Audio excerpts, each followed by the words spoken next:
આ તરફ NEET paper leak કેસમાં સૌથી મોટી ધરપકડ થઈ છે। એનટીએ એક્સપર્ટ ટીચરે બાયોલોજીનું પેપર લીક કર્યું હતું।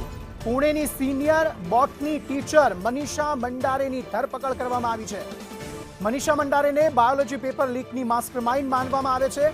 દિલ્હીથી આરોપી મનીષાની ધરપકડ કરવામાં આવી છે। નીટ યુજીના પ્રશ્નપત્ર તૈયાર કરવાની ભૂમિકામાં મનીષા હોવાનું સૂત્રો તરફથી માહિતી પ્રાપ્ત થઈ રહી છે। અંદાજે 6 વર્ષોથી આરોપી મનીષા પ્રશ્નપત્રની પ્રક્રિયામાં સામેલ છે અને તેના દ્વારા જ આ પેપર લીક કરાયું હોય અને આ જ માસ્ટરમાઇન્ડ હોવાની ભૂમિકા જે છે તેની સામે આવી છે।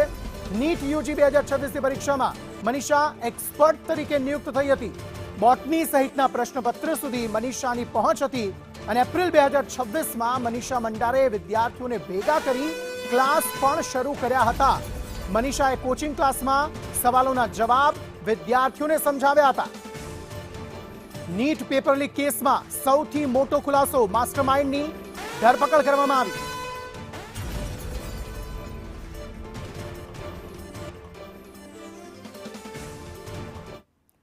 તો સમગ્ર મામલે વધુ માહિતી સાથે સંવાદદાતા હિમાંશુ પરમાર જોડાઈ ગયા છે। હિમાંશુ, આ સમગ્ર મામલામાં શું વધુ વિગતો? મુખ્ય માસ્ટરમાઇન્ડ જે છે તેની ધરપકડ કરી લેવામાં આવી છે મનીષા મંડારેની। અંકિત, ચોક્કસથી જે પ્રમાણે જે નીટનું પેપર લીક થયું હતું જેમાં મુખ્ય આરોપી જે મનીષા મંડારે છે તેની ધરપકડ કરવામાં આવી છે અને જે સીબીઆઈને એક મોટી સફળતા પ્રાપ્ત થઈ છે। આ મનીષા મંડારે જે છે તેના દ્વારા જે બાયોલોજીનું પેપર જે છે તે લીક કરવામાં આવ્યું હતું અને મનીષા છેલ્લા 6 વર્ષથી આ જે પ્રશ્નપત્ર બનાવવાની કામગીરીમાં તે જોડાયેલા હતા। જે એનટીએ એક્સપર્ટ ટીચર જે છે તે મનીષા મંડોરે જે છે તેને સંડોવણી પણ સામે આવી હતી। મનીષા જે નીટ યુજીના પ્રશ્નપત્ર તૈયાર કરવાની જે મુખ્ય ભૂમિકા છે તે ભજવતી હતી। સાથે સાથે મનીષા મંડારેની જે ધરપકડ છે તે અત્યારે હાલમાં દિલ્હી ખાતેથી કરવામાં આવી હતી।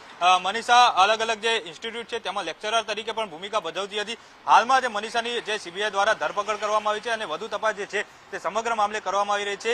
મનીષા મંડારે ઉપર જે અનેક જે પ્રશ્નો જે છે તે ઉભા થઈ રહ્યા છે અને સમગ્ર મામલે સીબીઆઈ દ્વારા હાલમાં તપાસ કરવામાં આવી રહી છે। અંકિત, આભાર સમગ્ર માહિતી આપવા માટે।